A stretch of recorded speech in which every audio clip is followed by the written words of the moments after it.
Alors que je navigue dans la danse délicate des adieux non dits, je me demande comment saisir les moments éphémères avant qu'ils ne nous échappent et quels signes cachés pourraient révéler les luttes les plus profondes de nos proches.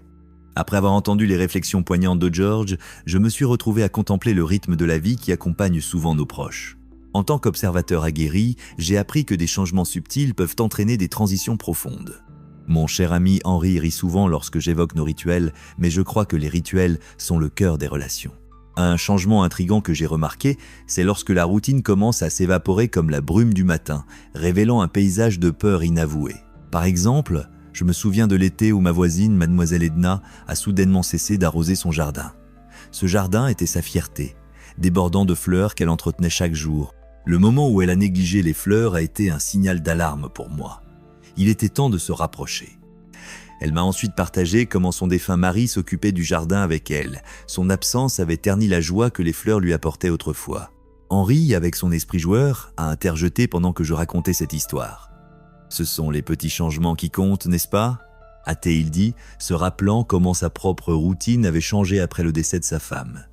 Je ne pouvais pas me résoudre à organiser des tournois d'échecs au début. Tout semblait trop lourd sans son rire résonnant dans la maison. J'ai hoché la tête en accord, la vérité résonnant profondément en moi.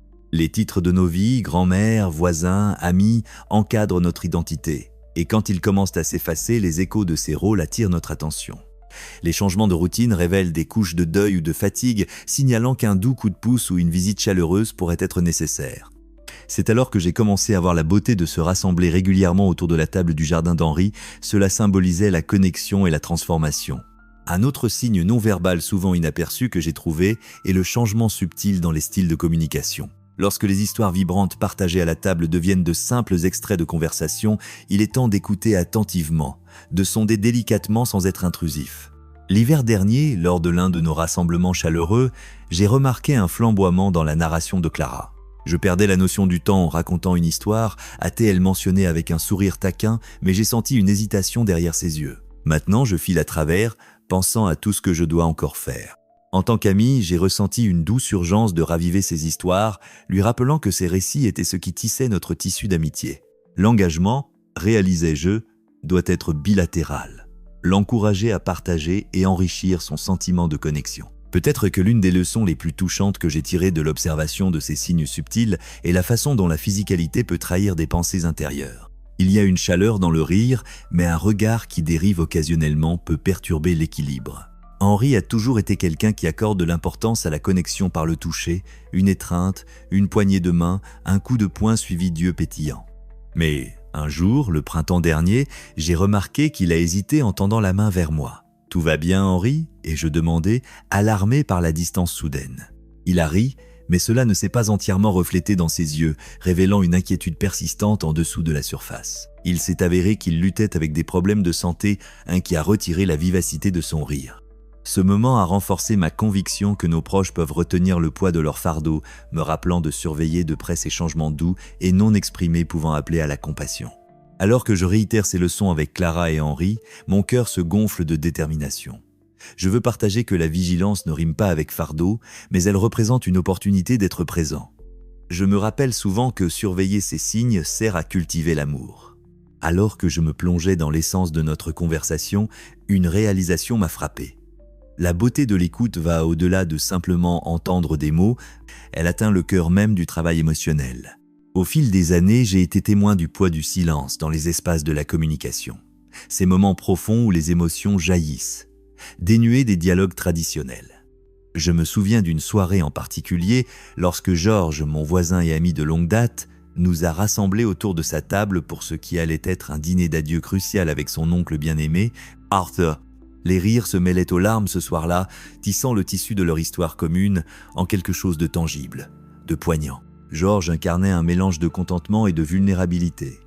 Et en parcourant la table du regard, je remarquai que chaque sourire dissimulait une myriade de pensées non exprimées et chaque étreinte prolongée portait une profondeur au-delà de l'affection casuale. Ce rassemblement nous a tous appris l'importance de créer un espace sûr pour les vérités émotionnelles au sein de nos relations familiales, encourageant chacun à exprimer ses sentiments les plus profonds, même s'ils sont enveloppés de tristesse ou de joie. Encourager ce sens du dialogue ouvert m'a inspiré à souligner la nécessité de nourrir les expressions émotionnelles au-delà de ces moments d'adieu. Nos proches, qu'ils en soient conscients ou non, bénéficiaient grandement de notre écoute active et de nos réponses empathiques. Je proposais à mes amis que nous invitions activement des conversations sur les sentiments, non seulement lors d'adieux significatifs, mais aussi dans des moments banals du quotidien. Encourager la transparence nous a permis de redécouvrir le rire dans des histoires longtemps enfouies et de célébrer des souvenirs fugaces qui nous échappent souvent comme des grains de sable. Je suggérais que nous considérions chaque conversation comme un mini-adieu, reconnaissant les couches précieuses de connexion qui tissent nos interactions. Lorsque nous écoutons et observons véritablement, des indices non exprimés révèlent un monde de chaleur qui peut combler le fossé entre compréhension et inadvertance émotionnelle. Nous pouvons utiliser les expressions subtiles de vulnérabilité pour déclencher des échanges significatifs qui peuvent élever même les rencontres les plus simples en souvenirs précieux. En plus de ces expressions émotionnelles, des changements subtils émergent parfois à travers notre présence physique et nos gestes. Comme je le racontais à Clara et Henri, je me rappelais un instant où j'avais assisté à la veillée de ma défunte grand-mère, un événement marqué par le chagrin mais teinté d'amour. Les membres de ma famille s'enlaçaient étroitement, leurs étreintes durant plus longtemps que d'habitude, chaque pression murmurant leurs besoins de réconfort et de compréhension. Ces moments se sont gravés dans ma mémoire, servant de rappel que le contact physique peut à la fois transmettre des émotions et alléger la douleur. J'encourageais mes amis à être attentifs à de tels gestes dans nos rencontres quotidiennes, notant comment une simple étreinte sincère pouvait servir de bouée de sauvetage pendant des périodes tumultueuses. Tout comme la chaleur de l'étreinte de ma grand-mère m'enveloppait lors d'un moment profond de chagrin, nous pouvions nous aussi étendre chaleur et acceptation à nos amis et à nos familles lorsqu'ils rencontrent des sentiments similaires. Dans cette prise de conscience, nous détenons le pouvoir de valider les besoins des autres tout en amplifiant ces moments de proximité qui nous unissent. De plus, alors que nous naviguons dans un monde où s'entrelacent amour et désir, il est essentiel de se rappeler que l'humour joue un rôle inestimable pour désamorcer notre malaise face aux sujets difficiles. Il y a quelque chose d'unique et de désarmant dans le rire, et je chéris le rire joyeux partagé entre mes amis et moi, un témoignage de notre résilience face aux défis inévitables de la vie. Henri, souvent à l'origine de la légèreté, relatait des anecdotes sur la façon dont sa défunte épouse trouvait de l'humour dans le quotidien, une délicieuse singularité qui allégeait toujours nos rassemblements. « La vie est trop courte pour la tristesse, Evelyne », s'exclama-t-il, ses yeux scintillants de malice, affirmant que même en discutant de sujets sérieux, nous pouvons inviter la légèreté à vivifier l'atmosphère. Alors que mon cœur déborde de la joie de raviver la conversation, je sens Georges se pencher en avant, son expression passant de la réflexion à la détermination. Il déglutit, se préparant à partager l'histoire poignante de sa défunte épouse, un récit qui enrichit notre dialogue sur les signes non exprimés que nous négligeons souvent. Avant le décès de Marjorie, j'ai remarqué quelque chose, un changement qui ressemblait à une ombre s'immisçant dans son esprit, confie-t-il, la vulnérabilité dans sa voix palpable. Le jardinage était sa passion, une symphonie vibrante de fleurs qu'elle nourrissait de tout son cœur. Pourtant, au fil du temps, j'ai vu son enthousiasme s'éteindre, comme une fleur perdant ses pétales. Cela ressemblait à la perte d'un morceau de son identité, un adieu silencieux que je ne pouvais pas vraiment saisir avant qu'il ne soit trop tard. Ces mots plongent la pièce dans un silence contemplatif, nous incitant tous à réfléchir sur la manière dont de tels désintérêts peuvent servir d'avertissements subtils, des signes émotionnels de transformation plus profonde en train de se cristalliser sous la surface. Alors que Georges partageait son histoire, il me frappait combien la passion est intimement liée à nos personnalités. Pour beaucoup d'entre nous, nos passe-temps et intérêts définissent des tranches de notre existence, enrichissant notre quotidien de sens et de but. Lorsque je pense à mon propre jardin, les couleurs vibrantes apportent non seulement de la beauté, mais aussi une paix intérieure. Une paix qui peut sembler troublante lorsqu'elle est perturbée.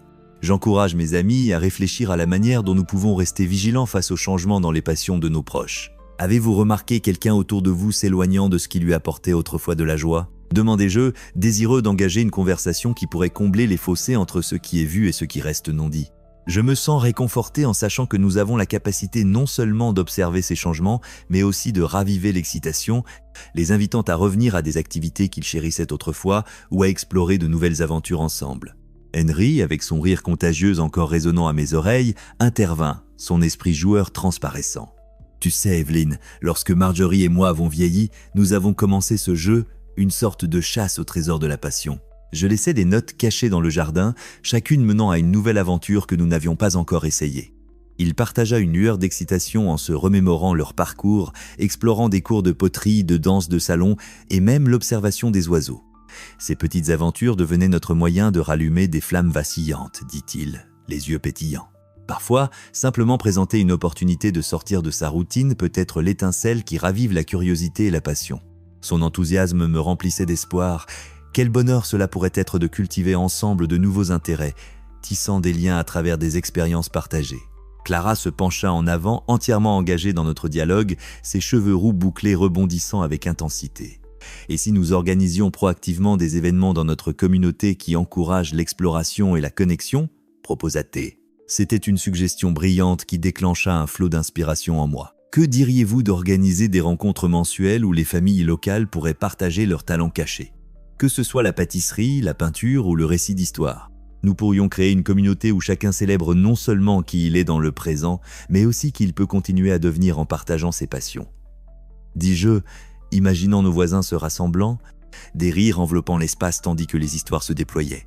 Chaque moment partagé pourrait devenir une opportunité de cultiver non seulement une passion, mais aussi une connexion, un rappel qu'il n'est jamais trop tard pour raviver ce qui nous apporte de la joie. Alors que nous rêvions de futures rencontres, je ressentis une urgence me submerger pour encourager mon propre engagement avec mes intérêts. Je pensais à mon fils Marc, qui s'était récemment éloigné de ses hobbies habituels au profit de longues heures de travail.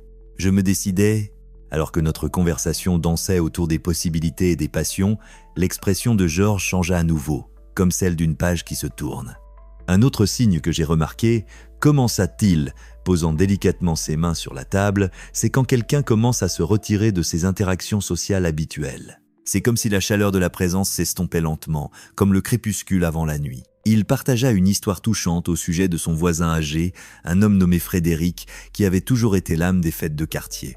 Chaque été, il allumait le gris, entouré de rires joyeux et de l'odeur de côtes levées grillées flottant dans l'air. Mais un été, remarqua Georges, Frédéric commença à assister à moins de rassemblements, murmurant des choses sur le fait qu'il avait simplement besoin de repos. Cela lui parut étrange, une nuance qui perça le cœur de la familiarité. Avec chaque RSVP en baisse, je ressentais une ombre hanter nos rassemblements. Et finalement, Frédéric commença à donner ses outils et ses passe-temps chéris au lieu de les emporter avec lui, continua Georges, sa voix enveloppant les souvenirs comme une douce couverture. Avec le recul, j'aurais aimé tendre la main plus tôt, non seulement pour Frédéric, mais pour me rappeler à moi-même et aux autres à quel point il est vital de prendre des nouvelles. Henri se tortilla dans son siège, faisant écho au sentiment de Georges, allumant une étincelle de souvenir. « Oh, je connaissais bien Frédéric. Je me demande souvent que pourrions-nous avoir fait différemment ?» Il réfléchit, l'air chargé de réflexion sur les moments manqués. Le retrait est un langage silencieux. Il murmure avant de crier. Nous devons faire attention. Il cherchait à évoquer l'empathie en nous tous, appelant à des expériences où la connexion avait diminué. À cet instant, une réalisation m'embrasa. Combien de fois passons-nous sous silence la signification de tels changements ? Je pouvais facilement cartographier ces indices subtils sur mes propres interactions. Ma cousine Amanda, qui partageait tout autrefois, était maintenant souvent silencieuse, un frémissement d'isolement traduisant silencieusement un message de besoin plus profond. Cela me traversa, un mélange inattendu de reconnaissance et de détermination. Ces signes pourraient-ils nous mener non pas au désespoir mais à l'action ? Me questionnais-je cherchant la sagesse collective de mes amis. Juste à ce moment-là, Clara se pencha comme si elle canalisait un courant électrique à travers le dialogue. Que se passerait-il si nous décidions de ne pas seulement remarquer mais d'intervenir ? Elle exhorta, vibrante d'enthousiasme. Ne supposons pas que tout le monde autour de nous soit simplement fatigué ou occupé. Tendons la main, penchons-nous et offrons notre compagnie. Ces mots résonnèrent profondément, déplaçant la conversation vers l'art d'embrasser l'impermanence et l'incertitude. Imaginez si nous établissions un petit rassemblement régulier, rien d'élaboré, juste un cercle chaleureux où des amis pourraient partager les nouveautés de leur vie. Cela pourrait simplement renforcer la connexion, rappelant à chacun de rester engagés les uns avec les autres. La chaleur de sa proposition remplit la pièce, palpablement pleine d'espoir, et je vis les lumières dans les yeux d'Henri et de Georges scintiller plus intensément, comme si l'idée de raviver la communauté avait allumé une flamme qu'ils désiraient tous deux voir. Désormais avide, je contribuais mes idées sur la façon de concevoir efficacement notre nouvelle tradition. Et si nous avions des soirées à thème pour partager des histoires de notre passé, suggérais-je, imaginant un espace bourdonnant de rire et de nostalgie. Peut-être pourrions-nous inviter quelques jeunes voisins pour entendre nos plus grandes leçons de vie, entrelacer les générations célébrerait la tapisserie de la vie, réaffirmant nos connexions. Qu'il s'agisse de moments décisifs ou des simples joies qui nous ont façonnés, les partager pourrait rapprocher nos cœurs. À chaque mot, l'excitation bouillonnait en moi. Il me semblait impératif non seulement de reconnaître ces signes subtils de retard,